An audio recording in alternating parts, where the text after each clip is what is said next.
Even with the light in the back, maano pa rin, malinaw Ito pa. kay Fulapit yan. Wait lang po, sir. Let me prepare my questions. Take us also. Ay, sir, hanggang 2 tayo dito, sir. Sige na. Ako, hindi na tayo kakain. Hindi ka nakakain. Intermittent fasting ka. Walang yan. Pero, there's no question.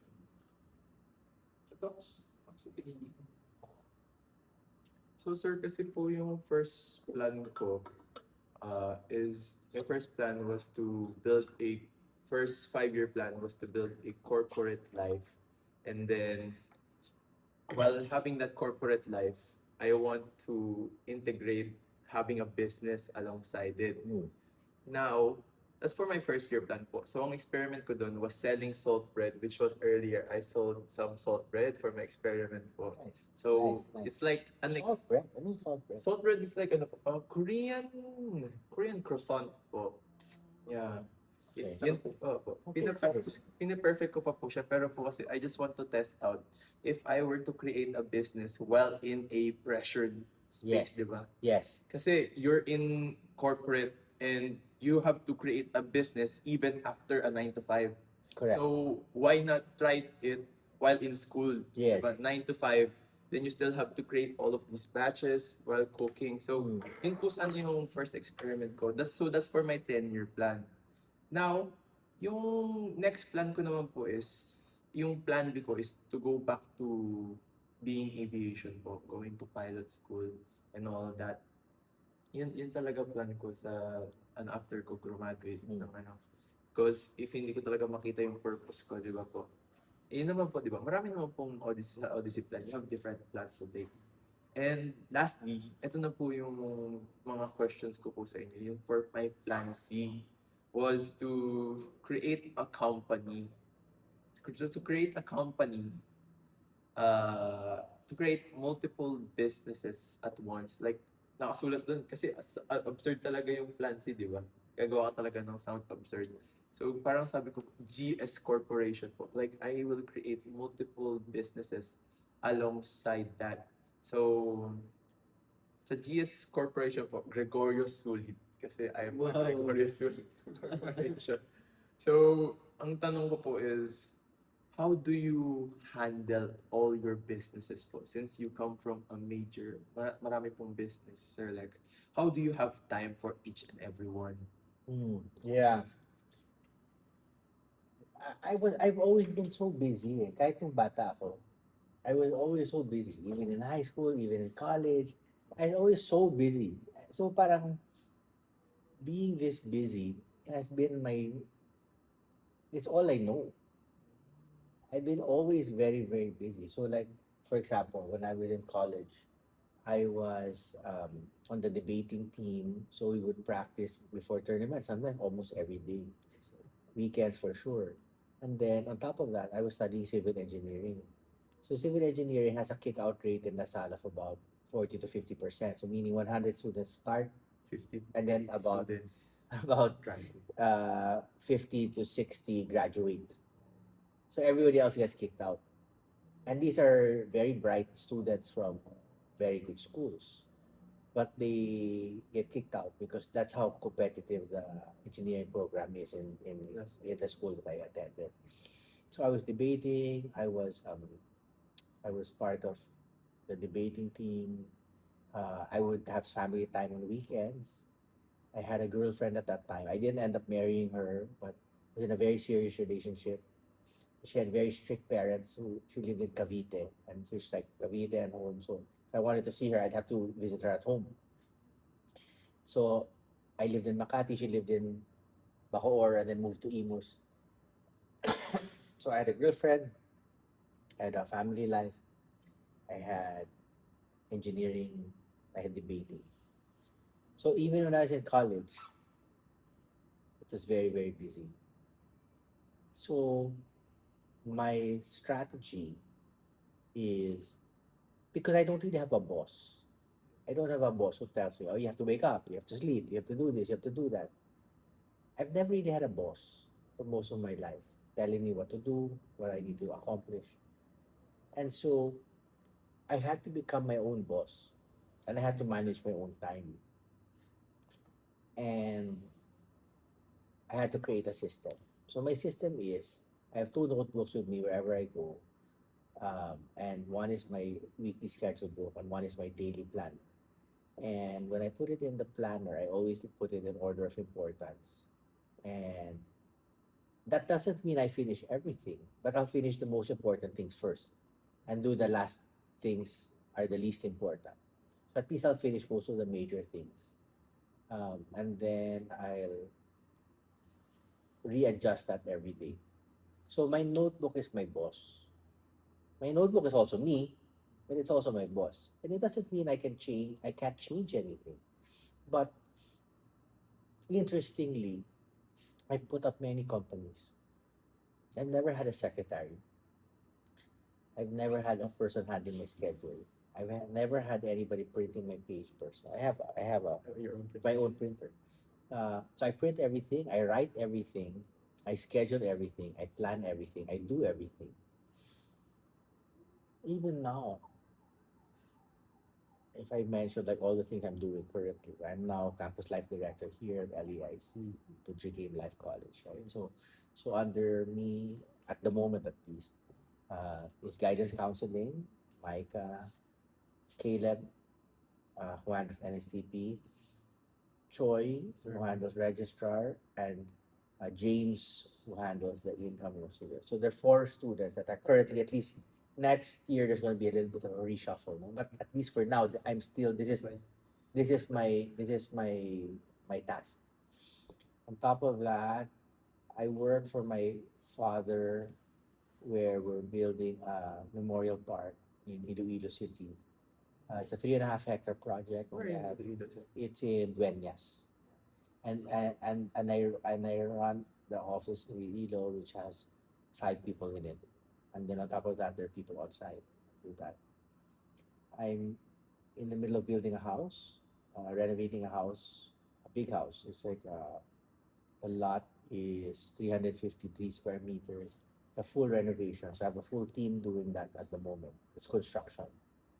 I run 4 24-hour restaurants that have been around since 1977. So those are stuff. So I own and operate 4 restaurants at the same time. So that's house construction, memorial park construction, but that's Iloilo.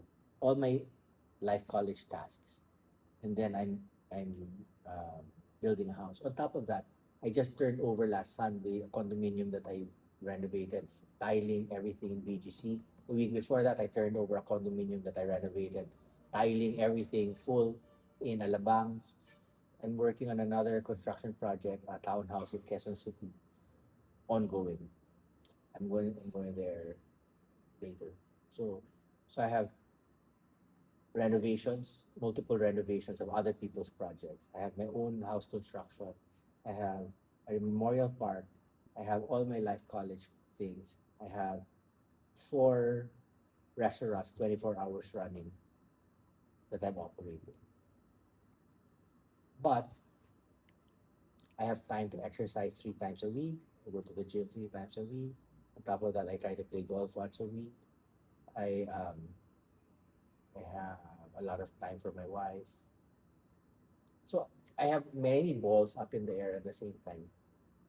So I have to. I mean, there are just trade-offs. Like last night, I think I slept less than I normally do because I was preparing for today's class.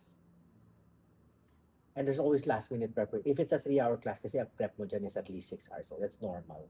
So I had done pre-prep already, but I wasn't happy. So last night I changed a lot of things in my presentation. But I did a lot of last minute changes because I take my teaching very seriously.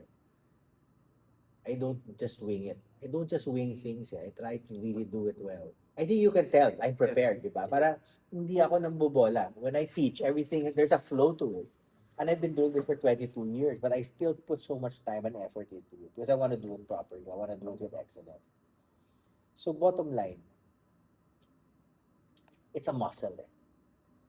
It's a muscle of doing things well and doing many things well and having a system.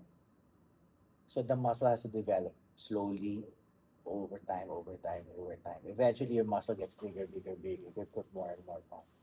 So I'm 51. So I told you I was sharing that when I was in high school, I was already like this. So maybe I started becoming this busy at 15. When I was in college, I was studying 4 hours a day every day. So it was parang so normal for me. And then may social life pa ako, may ganyan. So parang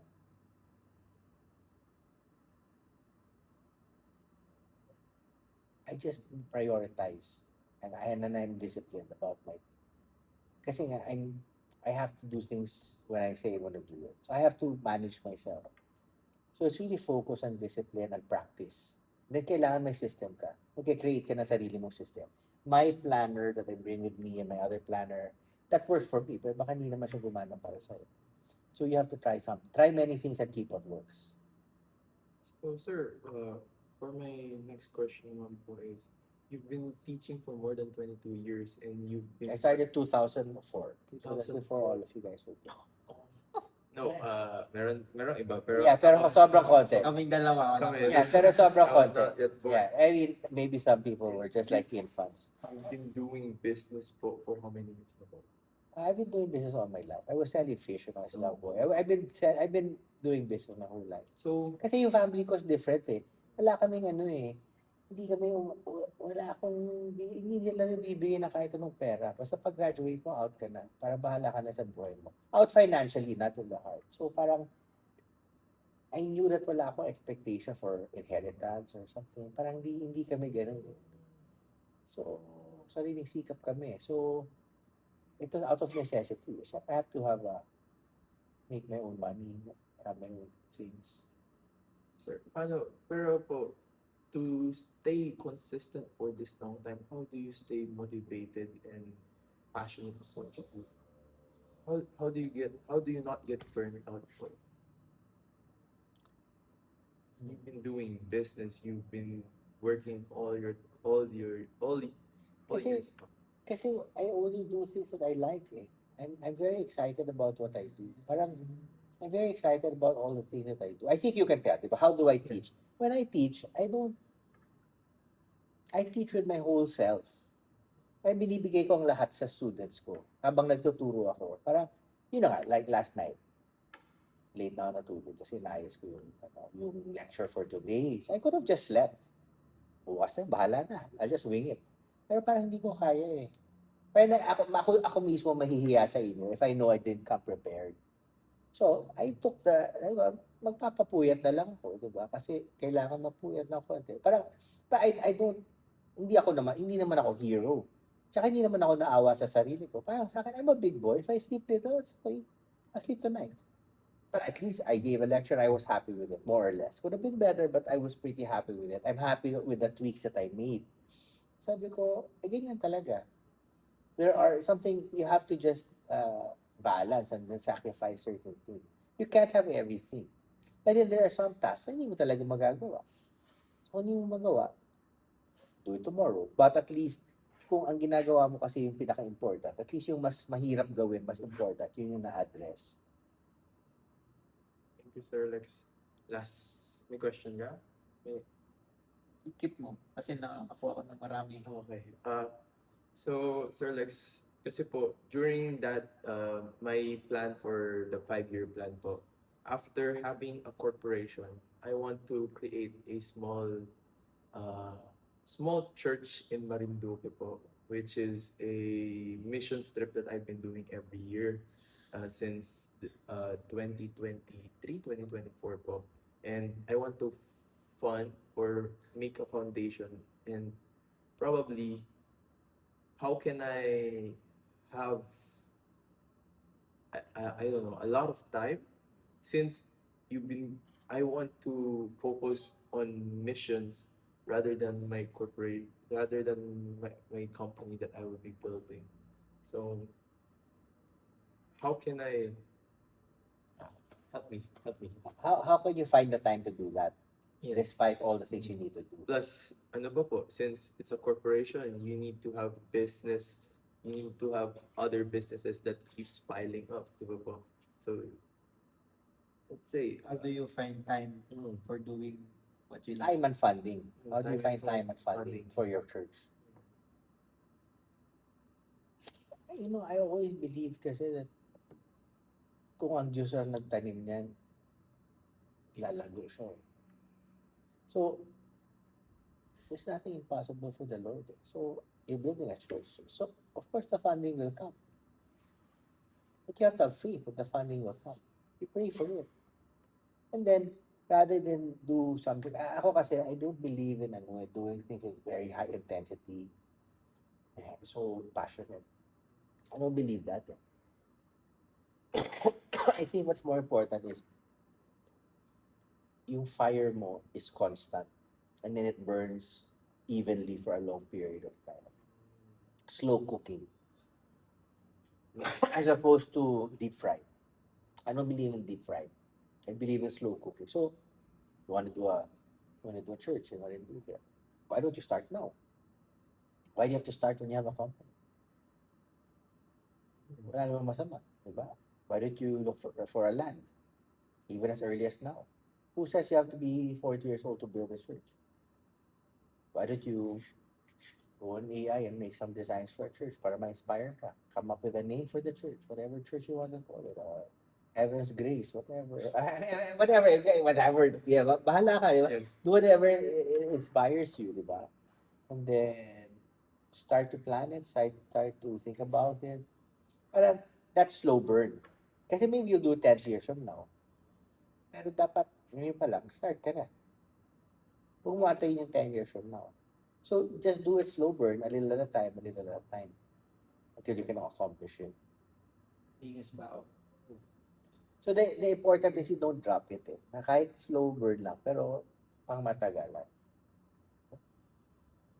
So, if it's something that God put in your heart, gawin mo na. Huwag mo na antayin yung 10 years from now. So, sir, At least start planning. yeah, start that. Or sir, next question naman po is, how do you get other opportunities or how do you get other businesses po? Like, go along your way. So, let's say po, you started with this business, but an opportunity came, another business. So, Ako kasi, I always consult the Lord in prayer. What doors I should close and what doors I should open. So, it's important to be obedient. So, you have to just consult and He will close doors. can you give us an example from your life? Example. Well, I shared with you the story. I was running a resort for 15 years and then it burned down. And then you met my manager. So I'm like, okay. So I guess there's no more resort. But they change career, change path, shift gears. Rather than cling, it was so beautiful. We were ranked so high in TripAdvisor, 4.5 out of 5 stars. You know, we're making so much money. Sayang. Sayang. Or what opportunity come along naman po after that? After that kasi I realized that I didn't really like going to Boracay once a month for 15 years. Kasi syempre, it's work di ba? I didn't really like Boracay. I don't like Boracay as a place. It's nice to travel to, but not to go to that many Once a month. Yeah, so, Sawa. hindi kasi ako beach person. So, trabaho lang siya para sa akin. Yeah. So Peter steering, man. So, people, creative destruction. Ano, ikaw may questions ka pa? Yun na po, last Ayan. question. Thank you, sir. You considering that you manage your time very well, what does your Sabbath look like? Yeah. My Sabbath is family time. So, usually, church and family time. That's so I'll always be with my parents are aging. They're all 80 na. So it's really really alone time. Alone time, breaking bread. Chill lang. Hindi naman siya. It's family time. Yeah. Kasi for me, rest is not just sleeping. Diba? Yes. Rest is spending time. Usually church and then after church is family time. So Sunday, which is Sabbath niya pa rin. Yeah. Yeah. Hindi ko ginagawa yung ginagawa ni Charlie Kirk na Friday to Saturday. Jewish time siya. Kasi yung Sunday is generally walang work, di ba? Generally, but it's not a hard and fast rule kasi there are some Sunday, like itong last Sunday, I had to turn over a condo because that was when the client was available.